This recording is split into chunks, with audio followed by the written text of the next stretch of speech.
Welcome to the Startup Funding Espresso. I'm Hall T. Martin, where we talk about how to raise funding and invest in startups and the time it takes to drink an espresso.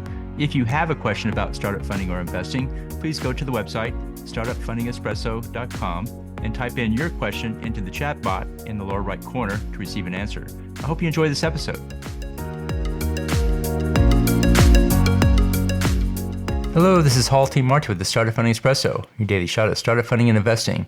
There are drawbacks in starting up a family office. Consider these challenges in setting up your family office.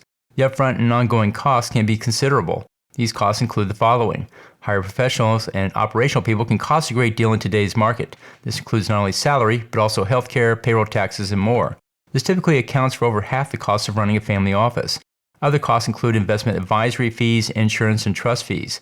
Setting up the legal entity with a partnership, trust, and other entity structure also comes at a cost.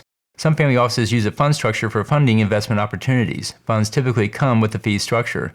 And there are several tax considerations for the entity and how to minimize them. And there are regulatory issues which vary from one state to another.